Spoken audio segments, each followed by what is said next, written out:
Hello friends, कैसे हैं आप लोग। मेरे इस चैनल में आपका बहुत बहुत स्वागत है।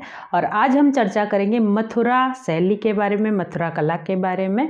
इसके पहले हम लोगों ने पढ़ा था कुषाण काल के बारे में, जिसके अंतर्गत दो शैलियाँ आती हैं, गांधार शैली और मथुरा शैली। तो गांधार शैली के बारे में हम लोग पढ़ चुके हैं और आज हम पढ़ेंगे मथुरा शैली के बारे में। देखेंगे इसमें किस तरीके से गांधार शैली से अलग होकर यहाँ पर कला जो है बनाई गई है, दोनों में कितना अंतर है। ठीक है, तो चलिए स्टार्ट करते हैं।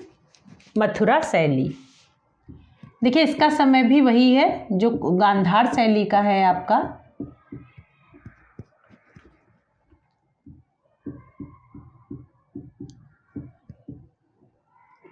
पचास ईसा पूर्व से 300 ईस्वी। ठीक है, तो ये मथुरा शैली का भी वही समय है जो कुषाण काल का समय है। तो इस पर हम देख लेते हैं मथुरा शैली में। देखिए मथुरा शैली में कुषाण राजाओं के समय जो है यह शैली पनपी थी। गांधार की तरह ही मथुरा भी मूर्तिकला का एक प्रमुख स्थान माना जाता है और बुद्ध मूर्तियों को लेकर तो बहुत ही प्रसिद्ध स्थान इसे माना गया है। यहाँ पर जो है अनेक स्तूपों, विहारों, मूर्तियों का निर्माण करवाया गया और ज़्यादातर सभी जो यहाँ की जो मूर्तियाँ हैं वो मथुरा के संग्रहालय में सुरक्षित हैं। मथुरा से बुद्ध एवं बोधिसत्वों की खड़ी मूर्तियां तथा बैठी मुद्राओं में बनी हुई मूर्तियां प्राप्त हुई हैं। गांधार और मथुरा में जो शैलियां विकसित हुई वे दोनों ही कुषाण राजाओं के संरक्षण में फली फूली थीं। लेकिन गांधार शैली मुख्यतः विदेशी शैलियों से प्रभावित रही है, जबकि मथुरा शैली जो है वो एक पूर्ण विकसित भारतीय परंपरागत शैली थी। ठीक है, तो क्या है, गांधार शैली जो थी उसमें दोनों का मिक्सचर है, भारतीय और विदेशी दोनों का। ठीक है, उसका जो भाव और उसका जो वो उसमें जो आधी चीज़ें हैं वो भारतीयता को दर्शाती हैं। उसकी जो तराश करने की, उसके जो कपड़ों की बनावट है वो यूनानी कला से प्रभावित है। लेकिन यहाँ पर मथुरा शैली में जो है पूर्णतः पूर्ण भारतीय तरीके से यहाँ की मूर्तियाँ बनी हुई हैं, इसमें विदेशी कोई भी प्रभाव नहीं है। ठीक है, और जो है यहाँ पे मथुरा शैली में भारतीय आदर्शमयता दिखाई पड़ती है, मूर्तियों में भावपूर्णता दिखाई पड़ती है और कल्पना युक्त ये चीज़ें यहाँ पे दिखाई पड़ती हैं। मथुरा मूर्तिकला में सांची भरहुत की परंपरा का भी स्थान है। ठीक है, वहाँ से मिलती जुलती कला यहाँ पे दिखाई पड़ती है। इनकी तराश एवं परिवेश दोनों पूर्णतः भारतीय हैं। मथुरा एक ऐसा मूर्तिकला का केंद्र रहा है जिसमें विभिन्न धर्मों से संबंधित मूर्तियाँ मिली हैं। ठीक है, शिल्प बनाए गए हैं यहाँ पर विभिन्न धर्मों से संबंधित, जिसमें जैन, बौद्ध और वैष्णव आदि सभी धर्म यहाँ पर संबंधित हैं। यहाँ पे धर्मों के शिल्प यहाँ पर बने हैं। कुषाण राजाओं के समय में इस शैली का प्रारंभिक रूप ही दिखाई देता है, लेकिन यहीं से भारतीय मूर्तिकला का स्वर्ण युग आरंभ होता हुआ दिखाई देता है, जो गुप्त काल तक आते आते भरहुत की यक्षिणियों, वृक्षिका, स्तूपों, बोधि वृक्षों आदि के साथ साथ मूर्तियों के विषयों में बुद्ध की खड़ी हुई व बैठी हुई, आसन लगाए हुए मूर्तियां, प्रतिमाएं दिखाई पड़ती हैं। ठीक है, इनमें गांधार शिल्प का कोई भी प्रभाव नहीं है। इसी कारण मथुरा शिल्प में ही भगवान बुद्ध का साकार रूप व श्रेष्ठ रूप, मतलब साकार रूप जो है वो श्रेष्ठ रंग से दिखाई पड़ा है। मथुरा शैली की जो बुद्ध मूर्तियां हैं वो इतिहास में एक अमूल्य निधियां समझी जाती हैं। ठीक है, और मथुरा शैली का जो प्रमुख विषय रहा है वो बुद्ध ही रहा है। और लेकिन इसके साथ साथ यहाँ पर लोक जीवन पर भी मूर्तियाँ बनी हुई हैं। मथुरा से सर्वाधिक प्राप्त मूर्तियाँ जो हैं वो सफ़ेद, मथुरा से प्राप्त मूर्तियाँ किससे बनी हैं? सफ़ेद, चित्तीदार, लाल बलुआ पत्थर से। ठीक है, बलुआ पत्थर। कभी भी मथुरा से संबंधित कोई भी अगर मूर्ति पूछी जाती है तो आपको एकदम श्योर होके यही आपको टिक लगाना है, लाल बलुआ पत्थर। कभी सफ़ेद चित्तीदार लाल बलुआ पत्थर लिखा होगा या लाल बलुआ पत्थर खारी लिखा होगा तो आपको उस पर टिक कर देना है, ठीक है। तो कहाँ से ये जो बलुआ पत्थर है वो फतेहपुर सीकरी से जो है आता था, ठीक है। कहाँ से? फतेहपुर सीकरी।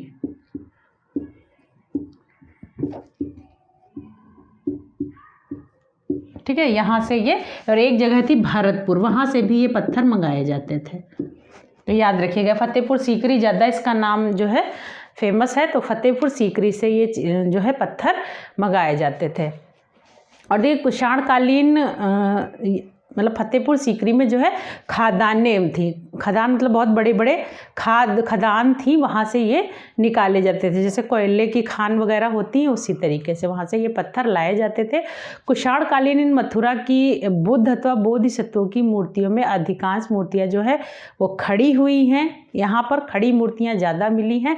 बुद्ध की प्रतिमाओं के अतिरिक्त इस शैली में यक्षिणियों की प्रतिमाएँ सांची भरहुत की भांति वेदिकाओं के स्तंभों पर बनाई गई है। जैसे सांची में स्तंभ जो बने हुए हैं उन पर यक्षिणियाँ बनी हुई हैं, उसी तरीके से यहाँ पर भी मथुरा में भी ये मूर्तियाँ जो है उस पर बनी हुई हैं स्तंभों पर।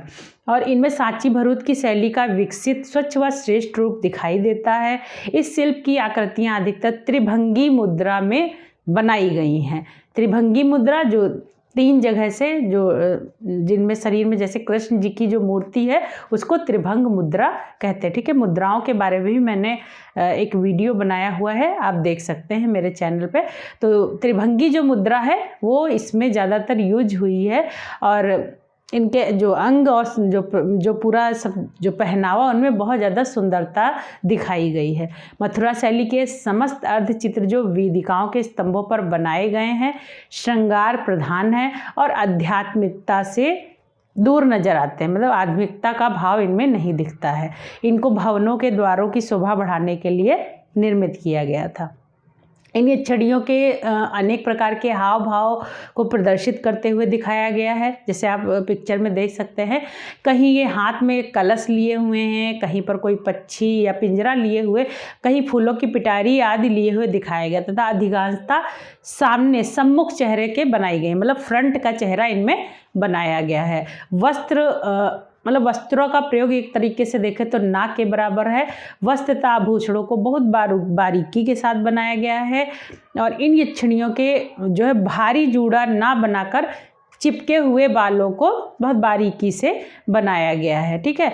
और इस यहाँ पर देखने से हमें पता चलता है इस काल में जो है इन मूर्तियों को देख के पता चलता है कि यहाँ की औरतें किस तरीके का पहनावा, किस तरीके के आभूषण यहाँ पर पहनती थी, ठीक है। और पुरुष मूर्तियों के नीचे के भाग में धोती पहने हुए दिखाया गया है जिसकी कमर में दाहिनी अथवा जो है बाईं ओर एक गांठ बंधी है। दोनों तरफ जो है धोतियों के एक गांठ बंधी हुई है। मथुरा शैली के इन शिल्पों को चाहे वह बुद्ध के हों अथवा यक्षिणियों के चारों तरफ से जो है नहीं खोदा गया है। जो मूर्तियां यहाँ पर बनी हुई हैं उनको चारों तरफ से ना खोद कर, मतलब पूरा गोल गोल जैसे कभी कहीं मूर्ति रखी होती है जो चारों तरफ से दिखती है, तो वो इससे ना खोद के दीवालों से ही खोदा गया। जो पीछे का भाग है वो चिपका हुआ ही है, ठीक है। तो उत्कीर्ण किया गया, जैसे हाई रिलीफ और लो रिलीफ की मूर्तियाँ आपने देखी होंगी, तो ऐसे खोदी गई हैं जो 3 तरफ से ही दिखती हैं। तो इन शिल्पियाँ बनी हैं वो गोलाई लेते हुए अधिक दिखाई पड़ी हैं और चारों तरफ से इनको नहीं खोदा गया है, ठीक है। तो जो 3 तरफ से दिखती तो जो गहराई से इनकी खुदाई हुई है तो उभार लिए हुए हैं। तो ये था मथुरा शैली के बारे में। इस तरीके से यहाँ पे मूर्तियाँ बनी हैं, और मथुरा शैली से जो प्राप्त मूर्तियाँ हैं उन पर हम चर्चा कर लेते हैं। कुछ प्रमुख मूर्तियाँ पाई गई हैं। देखिए कंकाली टीला जो है वो भी यहाँ से प्राप्त हुआ था। कंकाली टीला के बारे में अगर पूछा जाता है, कंकाली टीला जो है वो मथुरा से प्राप्त हुआ था, ठीक है। और कंकाली टीला से भी बुद्ध की मूर्तियाँ प्राप्त हुई हैं, ये याद रखिएगा। और यहाँ पर जो है सबसे पहली जो पाई गई है बोधिसत्व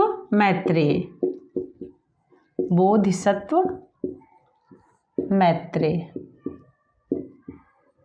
ठीक है। बोधिसत्व मैत्रेय, ये जो है बोधिसत्व मैत्रेय जो है वो अभय मुद्रा में बनाई गई है। अभय मुद्रा, जो वरदान देते हुए मुद्रा होती है उसे अभय मुद्रा कहते हैं। मथुरा संग्रहालय में संग्रहित है, मथुरा संग्रहालय में संग्रहित है। ठीक है, ये बोधिसत्व मैत्रेय।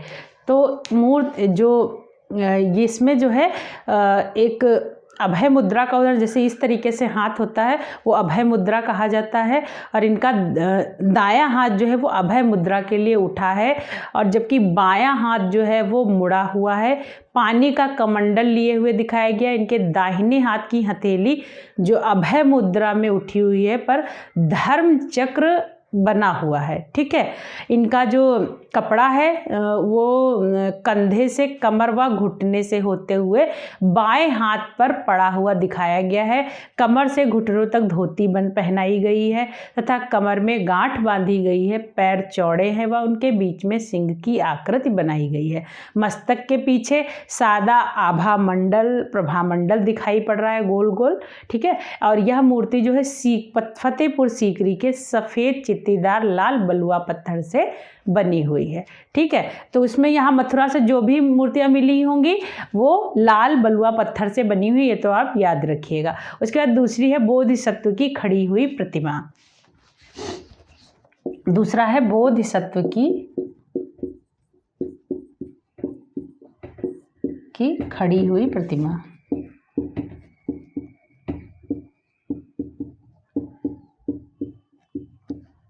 ठीक है, बोधिसत्व की खड़ी हुई प्रतिमा, ये सारनाथ संग्रहालय में संग्रहित है।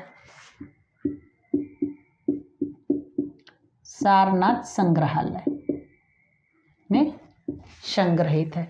ठीक है, देखिए इस मूर्ति शिल्प में बुद्ध का मतलब एक गोल गोल भरा हुआ मुखमंडल दिखाया गया है। बड़ी बड़ी आँखें हैं, बलिष्ठ शरीर है, चौड़ा वक्षस्थल दिखाया गया है, छोटी गर्दन बनाई गई है। उनका हाथ एक, अगर जो ऐसा माना जाता है जो एक हाथ है जो अभय मुद्रा में उठा हुआ था ये टूट चुका है, उसमें क्षीण अवस्था में बना हुआ है, लेकिन अनुमान लगाया जाता है कि ये अभय मुद्रा में ही उठा हुआ होगा। और जो है दूसरा हाथ वो कमर पर रखा हुआ है, और इनका लंबा वस्त्र कमर पर एक पटके से बंधा हुआ है जिसके दोनों छोर लटक रहे हैं। बाएं कंधे पर एक कपड़ा है जिसमें चुन्नटें दिखाई पड़ती। इन्हें एक चौकी पर खड़े हुए बनाया गया है। पैर चौड़े हैं और उनके बीच में सिंह की छोटी सी मूर्ति बनाई गई है। ठीक है, उसके बाद जो है तीसरी है वो बोधिसत्व की बैठी हुई प्रतिमा।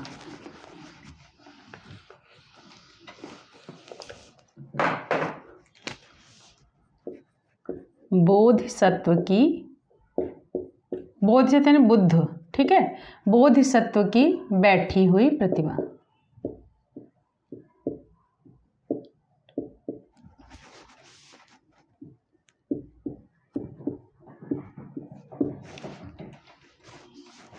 तो यह तीसरी यहाँ पर प्रतिमा बनी है और यह भी मथुरा संग्रहालय में रखी हुई है।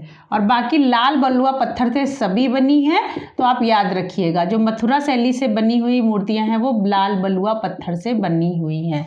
तो यह बोधिसत्व की जो बैठी हुई प्रतिमा मथुरा संग्रहालय में रखी हुई है, और इस प्रतिमा में इनका एक हाथ जंघा पर है। ठीक है, और दूसरा हाथ जो है वो अभय मुद्रा में उठा हुआ है, और इसके सिर पर बालों का जूड़ा बनाया गया है, और इनके पीछे एक पुरुष और नारी की मूर्तियां भी बनी हुई हैं। मस्तक के पीछे जो है एक आभा मंडल दिखाया गया है, और उसके पीछे बोधि वृक्ष बनाया गया है इस मूर्ति के पीछे। और एक ही मतलब इन्हें एक ही कपड़े से एक लंबा वस्त्र बनाया गया है जो इनके बाएं कंधे से होता हुआ घुटनों पर धोती के रूप में पहनाया गया है, और कमर पर पटके से बंधा हुआ है। उसके बाद है एक बहुत प्रसिद्ध इसमें प्रसादिका की मूर्ति। प्रसादिका की मूर्ति।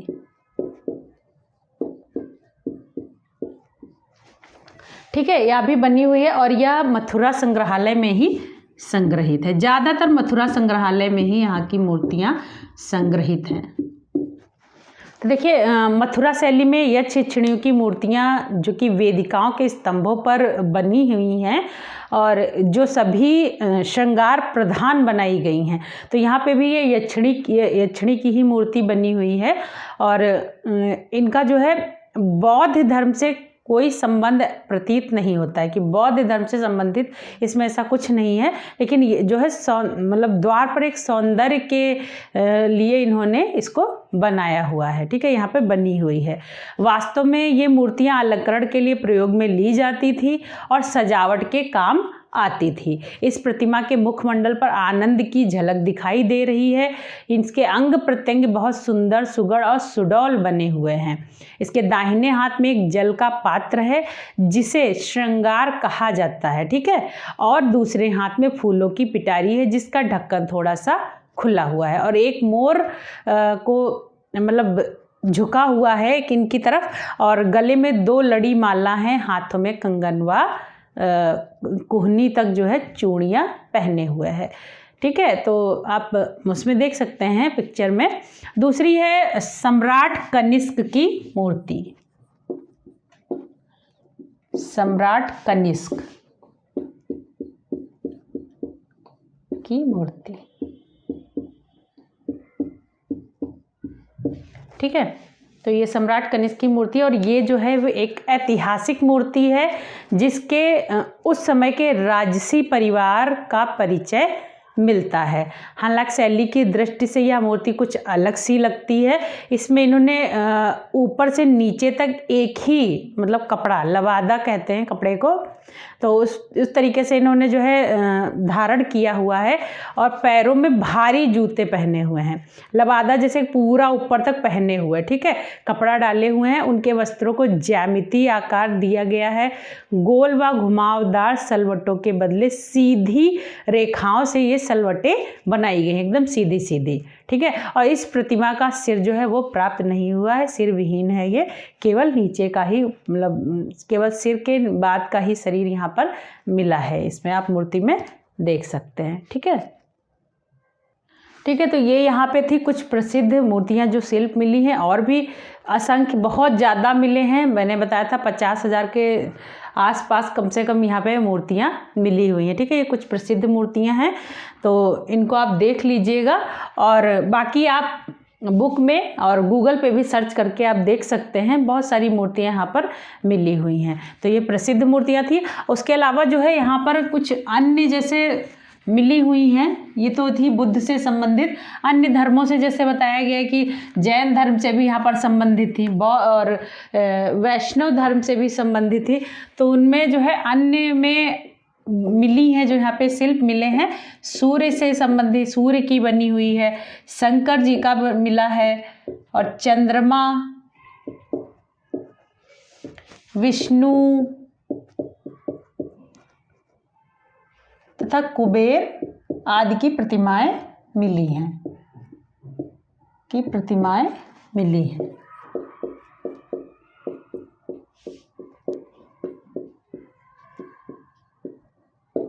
ठीक है, और जो है कंकाली टीला से जो है उसमें जैन धर्म से संबंधित जो है यहाँ पे जो यहाँ के तीर्थंकर थे उनकी शिल्प प्राप्त हुए हैं कंकाली टीला से।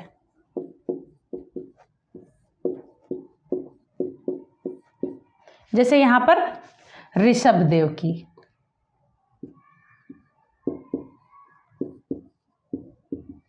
नेमिनाथ, पार्श्वनाथ तथा महावीर स्वामी के शिल्प प्राप्त हुए हैं। महावीर स्वामी के शिल्प मिले हैं। ठीक है, तो इससे वैष्णव धर्म से और जैन धर्म से संबंधित भी मूर्तियां यहाँ पर मिली हैं। तो बाकी कंकाली टीला अगर आपसे पूछा जाए, बहुत इंपॉर्टेंट है। ठीक है, तो कंकाली टीला जो है वो मथुरा शैली से मिला है और यहाँ पर जैन धर्म से संबंधित तीर्थंकरों की मूर्तियाँ यहाँ पर मिली हैं। ठीक, सारे जितने भी तीर्थंकर थे यहाँ पे।